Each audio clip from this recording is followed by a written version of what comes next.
ಭಗವದ್ಗೀತೆಯ ಬಗ್ಗೆ ಎಲ್ಲವನ್ನೂ ಕೇಳಿ ತಿಳಿಯಲು ಈ ವಾಹಿನಿಯನ್ನು ಚಂದಾದಾರರಾಗಿ.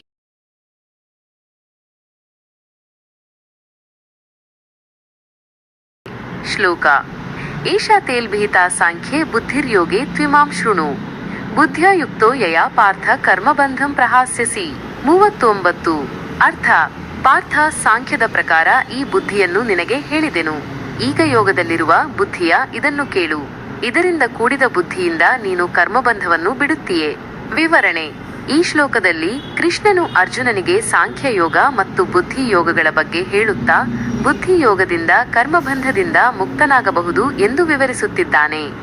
ಏಷಾ ತೇಲ್ಭಿಹಿತಾ ಸಾಂಖ್ಯೆ ಬುದ್ಧಿರ್ಯೋಗೆ ತ್ವಿಮಾಂ ಶೃಣು. ಪಾರ್ಥ, ಸಾಂಖ್ಯದ ಪ್ರಕಾರ ಈ ಬುದ್ಧಿಯನ್ನು ನಿನಗೆ ಹೇಳಿದೆನು.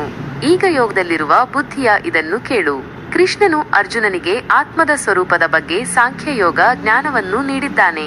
ಈಗ ಅವನು ಬುದ್ಧಿಯೋಗದ ಬಗ್ಗೆ ಮಾತನಾಡುತ್ತಿದ್ದಾನೆ. ಬುದ್ಧಿಯ ಯುಕ್ತೋ ಯಯಾ ಪಾರ್ಥ ಕರ್ಮಬಂಧಂ ಪ್ರಹಾಸ್ಯಸಿ. ಇದರಿಂದ ಕೂಡಿದ ಬುದ್ಧಿಯಿಂದ ನೀನು ಕರ್ಮಬಂಧವನ್ನು ಬಿಡುತ್ತೀಯೆ. ಬುದ್ಧಿಯೋಗದ ಜ್ಞಾನವನ್ನು ಅರಿತುಕೊಂಡರೆ ಕರ್ಮದಿಂದ ಮುಕ್ತನಾಗಬಹುದು ಎಂದು ಕೃಷ್ಣನು ಅರ್ಜುನನಿಗೆ ವಿವರಿಸುತ್ತಿದ್ದಾನೆ.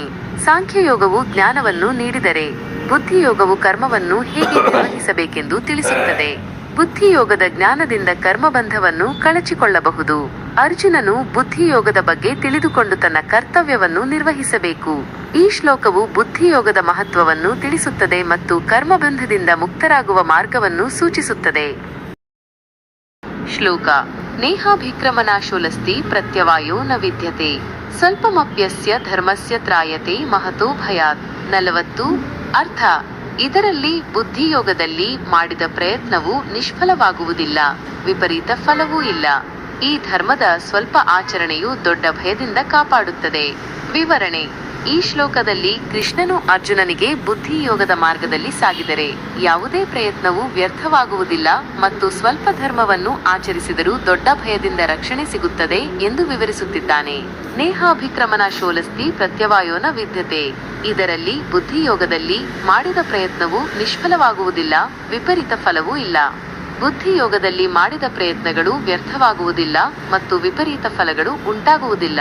ಸ್ವಲ್ಪಮಪ್ಯಸ್ಯ ಧರ್ಮಸ್ಯ ತ್ರಾಯತೆ ಮಹತೋ ಭಯಾತ್. ಈ ಧರ್ಮದ ಸ್ವಲ್ಪ ಆಚರಣೆಯು ದೊಡ್ಡ ಭಯದಿಂದ ಕಾಪಾಡುತ್ತದೆ. ಈ ಧರ್ಮದ ಬುದ್ಧಿಯೋಗದ ಸ್ವಲ್ಪ ಆಚರಣೆಯು ಕೂಡ ದೊಡ್ಡ ಭಯದಿಂದ ರಕ್ಷಿಸುತ್ತದೆ.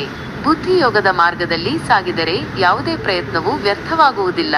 ಈ ಮಾರ್ಗದ ಸ್ವಲ್ಪ ಆಚರಣೆಯೂ ಸಹ ದೊಡ್ಡ ಅಪಾಯದಿಂದ ರಕ್ಷಣೆ ನೀಡುತ್ತದೆ.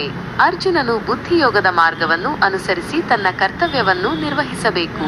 ಈ ಶ್ಲೋಕವು ಬುದ್ಧಿಯೋಗದ ಮಹತ್ವವನ್ನು ತಿಳಿಸುತ್ತದೆ ಮತ್ತು ಕರ್ಮಯೋಗದ ಮಾರ್ಗವು ಎಂದಿಗೂ ವ್ಯರ್ಥವಾಗುವುದಿಲ್ಲ ಎನ್ನುವುದನ್ನು ತಿಳಿಸುತ್ತದೆ. ಭಗವದ್ಗೀತೆಯ ಬಗ್ಗೆ ಎಲ್ಲವನ್ನೂ ಕೇಳಿ ತಿಳಿಯಲು ಈ ವಾಹಿನಿಯನ್ನು ಚಂದಾದಾರರಾಗಿ.